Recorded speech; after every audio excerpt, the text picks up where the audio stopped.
I'm going to call to order the 2,440th meeting of the Darien Police Commission. First order of business is acceptance of minutes of August 11th. Motion to approve. Motion to approve. Second, since we're the only ones that could discuss. I assume there was no discussion. All those in favor? Correspondence, Chief? I have one item of correspondence and then a little bit of just clarification and edification for people who might be watching on Channel 79. So, as often happens, we had an officer, in this case Sergeant Schwenger, go above and beyond to help a resident and speaking to the resident and one of their daughters and effectively resolve the issue. So we got a nice note from the resident. The perfect balance of being gentle but firm. Appreciate, and hopefully it was a turning point and sunk in. So again, Sergeant Schwenger did an excellent job. Now, on the other side of the coin, there was a gift sent to Sergeant Schwenger, in this case a gift card for a local establishment here. Now, the town policy is very clear that town employees cannot accept any gifts when it was generated as part of their official duty. And when we get these, I just want the residents to know that we certainly appreciate the gesture, but we cannot accept gifts. Officers cannot accept gifts. Now, if somebody brought cookies to the police department or pizzas to the police department for everyone, that's a gift for an individual officer.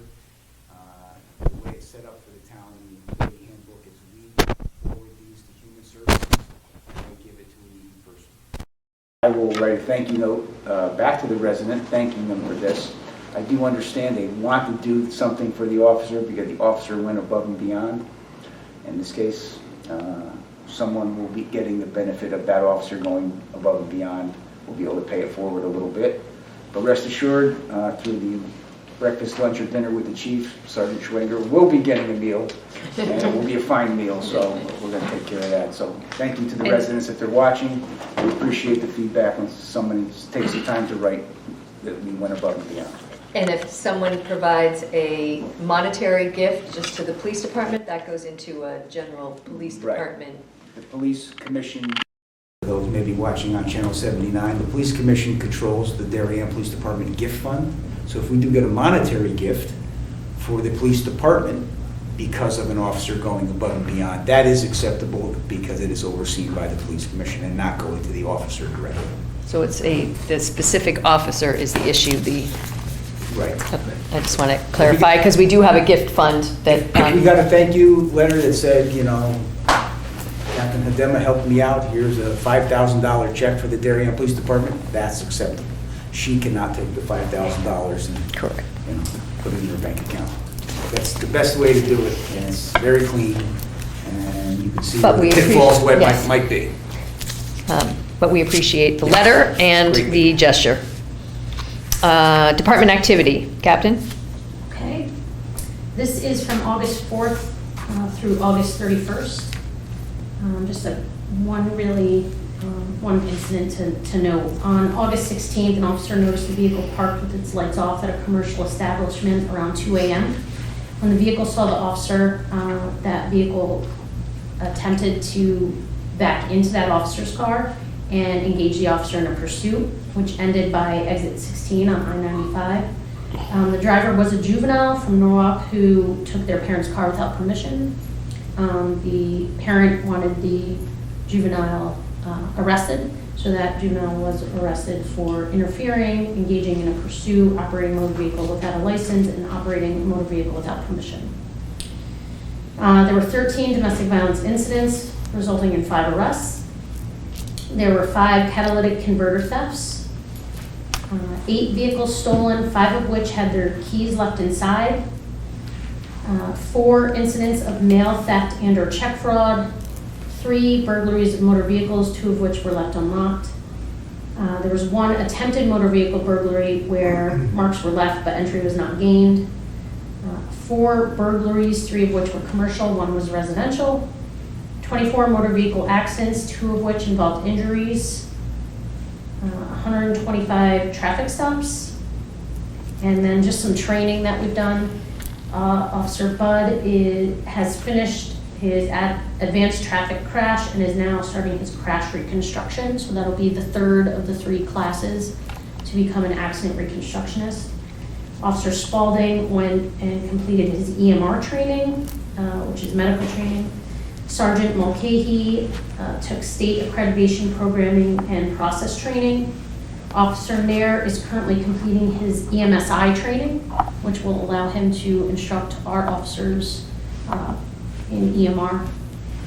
I went to a legal traffic authority training recently, and Lieutenant Mastriani and Officer Taggart have assisted New Britain Police Academy in their recruit firearms training, and there are currently 2 officers in field training right now. I just want to clarify, there were the incidents of mail theft and check fraud. I think we have trained a lot of people in town not to put their checks in their outgoing mailbox. They are dropping them at the post office. But there was a couple of questions I had this week of how are they gaining entry into the little slot and why aren't we, don't we have cameras? Correct me if I'm wrong, but I don't believe the checks are being stolen out of those theft-proof mailboxes. It is potentially that they are, down the line, they are being pulled out of, so I just. That is the avenue of investigation that our detectives are looking into. Some may be being pulled from boxes, but there's many access points in the mail transfer portal between Darien and Stanford and truck deliveries. That is what they're investigating now. There's a lot of different spots where that mail could be disappearing from. Right. Okay. So again, definitely don't put it in your outgoing mailbox with the alert with the flag up that alerts everybody that you've got mail in your mailbox. It is still much better to deliver it to the post office, and we are investigating all points along the way of once it gets dropped in that mailbox. So, okay. Any other comments, questions? Yeah, a couple other things on the motor vehicle collisions. This past week we had 2 motor vehicle collisions, one involving a bicycle and one involving a runner. I just want to remind everybody again who might be watching or in attendance here that pedestrians have to obey some rules of the road, and certainly bicycles have to obey all the rules of the road. In the bicycle incident at Weston Hollow Tree, the bicycle committed the violation. It went through a traffic control signal and it struck the vehicle, or the vehicle struck it, depending on how you want to look at it. But the bicyclist committed a violation, clearly. In the case with the runner, and it was a fairly young runner, the runner was running southbound on Norotan Avenue, crossing Ledge Road, and there was somebody making a right turn onto Norotan Avenue from Ledge that inched up like you have to do to make the right turn on red. The runner went behind that vehicle, no longer was in an area where you should be crossing, and then was struck by a vehicle turning left onto Ledge Road that never saw the runner from behind the other car that was there. So again, everyone has to take an extra second, but it's not always the vehicle operator who has committed the violation there. So roadway users have to peacefully coexist and take an extra second. But I've seen some bicycle operation as of late that, it's kind of wacky. It's like they don't know that they have to obey the rules of the road.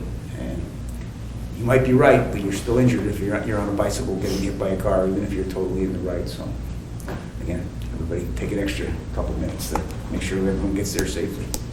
And we can't say it enough. Also, it is, the signs are up on Long Neck, they're going up on Brookside, but it is, you walk against traffic. You bike with traffic, you walk against traffic. It is bike right, walk left, or as we were taught in kindergarten, you walk against traffic. So never put your back to traffic if you were a walker or runner. And if I can offer one more comment on some of the burglary investigations, I have to give a good credit to our investigative unit. Remember back last month or last 6 weeks, we had a commercial burglary up near the Norwalk line on the Post Road. We also had a commercial burglary of the gas station near Roten Avenue by West. Both of those investigations were very productive, and I believe arrests are either about to happen or will be coming down the pike because we identified the people that were involved in those burglaries. So they're continuing to do excellent work on follow-up on motor vehicle thefts and motor vehicle burglaries and these commercial burglaries, and working with our agencies around Fairfield County to identify these people responsible. Good job. Excellent. Captain, there were 13 domestic violence incidents in 27 days. It's like one every other day. Does that seem high? Yeah, we usually average around 8 or 9, so that for this month, it seems a bit high. And they were individual, not the same, sometimes it's the same person multiple No, they were times? separate. Okay. Yeah, I don't think we had any repeat. There might have been one, if I Okay. can remember, maybe one. Just one of those Mhm. anomalies? Okay. Like it might have been, there was an original incident and then a violation of an order. Okay. So that would be the repeat. Thank you. Anything else? Public comment? Happy to take any public comment. Don't usually have any. We will move on. Old business, building issues update. Feels quite nice in here right now. Seems to be okay this month. We are engaging a professional landscape company to clean up the outside on the west side, the hill back there that is overgrown. When we have our staff go out there to try to get that cleaned up, they went out with poison ivy. So the professional landscaping crew is going to come in there and strip that whole thing out, put down the heavy plastic and put gravel there so we don't have a repeat of the overgrown jungle on the hill. So we're working with Nielsen's behind us too to try to get that cleared up because I think some's coming from over the Nielsen property. So Captain's doing a good job just trying to keep the physical plant squared away. Oh, we're gonna refresh the front as well.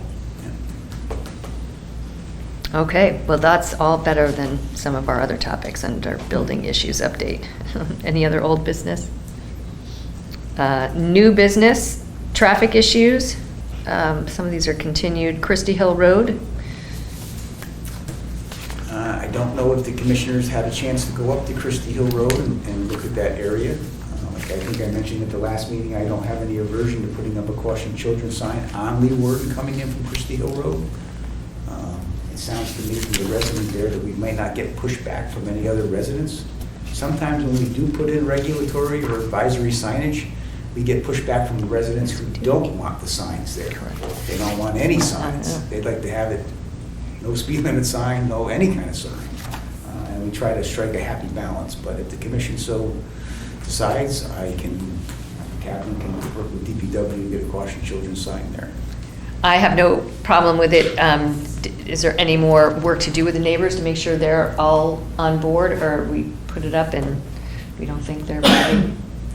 It's one sign, it should be fine. I don't think we're going to get a lot of pushback Okay. on a caution children sign there. Okay.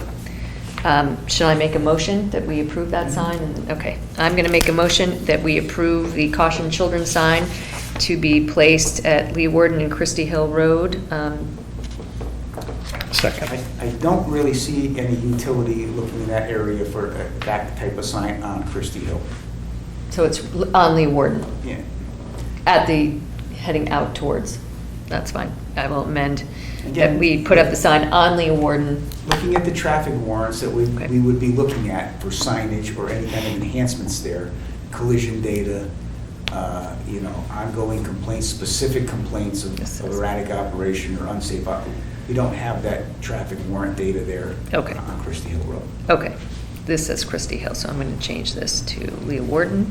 I will try this again. I'm going to make a motion that we approve the caution sign on Lee Warden, and Captain will work for the location with DPW. Second. Did I get that correct enough? Rick got that? All right, all those in favor? Okay.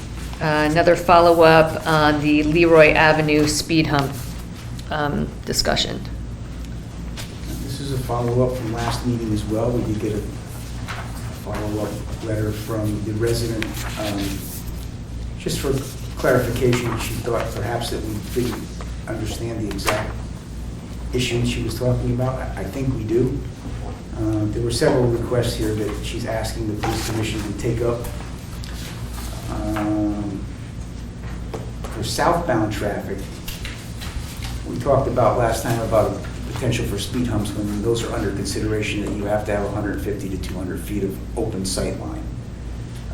So she was asking if the possibility is that we could put a speed hump in the one direction that you do have the sight line in. And that's just not doable. You cannot put a speed hump on one lane, because what effectively would happen is anyone on a motorcycle, anyone on a bicycle, and probably half the cars will go on the other side of the road as to not go over the speed hump, causing a bigger problem than, or at least a commensurate problem with what you're trying to avoid. I've never seen, and I don't think the MUTCD would allow it, but I have never seen a one-way speed hump installation on any road that I'm familiar with. People go around it on the shoulder when it's across the whole road. That's true. They will definitely go around it if it's in one lane. Yeah, I Also agree with that. requesting caution children signs be installed on Leroy Avenue in that area. School buses pass in front of our home and drop children off at Rock Spring Lane. Speed hump and signs would protect children crossing Leroy Avenue from the southbound lane. And I'm not sure caution children is the right signage for that location. And I haven't talked to the captain about it, but we can try to find out from the Board of Ed how many school bus stops are on Leroy Avenue, right? If the one on Rock Spring Lane is a busy crossing or a busy bus stop, perhaps the static bus stop ahead signs might be in order there, something to consider. So we can revisit that as well, but. Well, I'm super familiar with Leroy Avenue, and I rode it and walked it again, and unfortunately, at Kona Road, and I mean, it's almost the entire length of the road is curvy and bumpy, and certainly was built probably for horse and buggy and not for cars, but. The resident does reference the 3 E's we talked about last time: the education, the engineering, and the enforcement. And, part of the executive branch, we're really part of the enforcement. Engineering, absolutely taking people's property, they're taking their front yard and making the road straight where it's curved. It's not how That that- road was cut in that way because that was the path of least resistance in the 1700s, and the road has stayed that way. And we have many, many roads in Darien that have that exact same issue. The geometric features and the topography of the road just don't lend itself to, wide open, coming down the pipe without seeing somebody coming around the corner. Midbrook, Kona, you mentioned know. Old Parish. It's just the way that roadway is. And again, if we would ask that people would make every effort to be somewhere in the vicinity of the speed limit. If everyone was even in a remote involvement with the Right. speed limit, then we would be okay. We will continue to do enforcement there. The speed sentries go out there, which is part of the education component. They do educate the public, because everyone who sees those lit signs, and if it says you're going 32, you look down at the speedometer to see whether you're going 32. So they do make a big difference on Leroy Avenue. And we do radar enforcement on a regular basis in the area of Leroy and Partridge. If you're coming out of your driveway and you want to cross the street and your driveway's right on a curve, you either got to dart and dash, or perhaps you have to walk down a little way away from your driveway to get a little margin of safety when you want to cross Leroy Avenue. I wish I had the magic wand here, but as one state court inspector once said, we're not magicians, right? We just don't have that magic wand to make things the way we would want them if we were going to do it all over again. It's very difficult, and I always like to tell people yes. I like to tell our residents and visitors to Darien, the answer is yes. We'll be able to solve your problem. We'll be able to assist you. Sometimes the answer is, other than enforcement, there's not too much else we can do. Yeah, and I'm looking at and one speed hump is not it, so, okay. Happy to continue the discussion, but we are still in the a little bit of a bind. Okay. Update on rapid rectangular flashing beacons at crosswalk in front of Hinley School. The commission probably remembers that the state agreed to put in an RRFB system on the crosswalk by Henry School and Road Presbyterian Church. Correct. That, that project was signed off on blueprints, right? And then they put it in, and the contractor put it in exactly where the plans called for it to go. But unfortunately, they put in new signage, crosswalk signage in the westbound direction that blocks the rapid rectangular flashing beacon.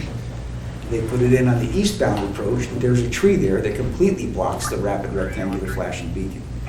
So we were out with what was they call a semi-final inspection with the state DOT this week, A couple days ago. on Monday, and they clearly see that now in the real world, there's some enhancements that still need to be done. The tree has to go.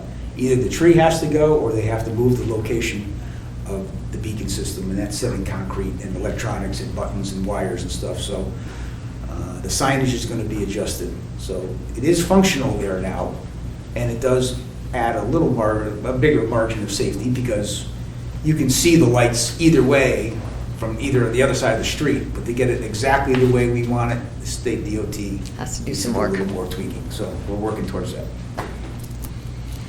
Okay.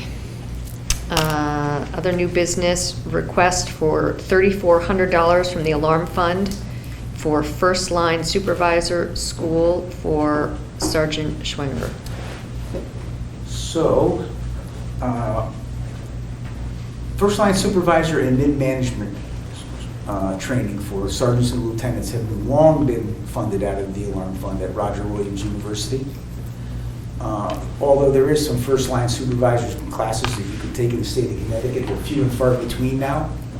And the level of training that you get at Roger Williams, I think, far surpasses what you get from maybe a week-long course here in Connecticut. So I would heartily recommend we fund that again, as we had for at least the last decade, to fund that for Roger Williams. And now, as I am a member of the New England Chiefs of Police, we get a discount on that training for being a member, so save ourselves a couple bucks there. Good job. And not for Sergeant Jimenez? That will be coming on another, that will be coming, we don't typically send two at one time. So when the next one comes in, we'll slot him in. Okay. Yeah. I have no problem with that, so I will make a motion that we approve the request for $3,400 from the alarm fund for first line supervisor school for Sergeant Schwinger. Second. Anything else? Just one more on that topic. There is nothing more important now in this day and age than proper supervision.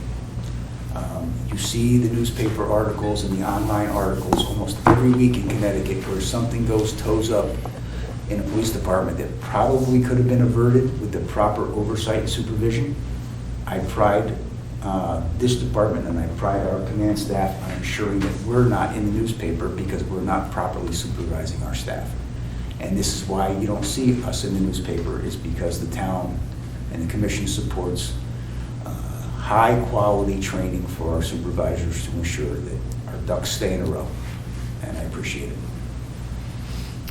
Okay, all those in favor? Excellent. I don't know if this is a special meeting or a regular meeting, but do we have anything else anyone wants to? Or we will adjourn into executive session, we will come out, we will take no votes, we will conduct no business. So let's set our next meeting, and then it is a regular meeting if anyone had anything else. We have the 15th. Jerry won't be back. Chief, I'm scheduled for DPA negotiations with the town from 1 to 3, so the 15th, I'm probably doable if we do it at 4 p.m. Well, It's okay with me? that's okay with me. Fine. Why don't we keep that if we don't need it? Yeah, I have training that day until 4:30. Do 4:30? Why don't we do 4:30 on the 15th? And if for whatever reason we don't need it, we will It's push a it off. digital online training. Okay. With that, we stand adjourned.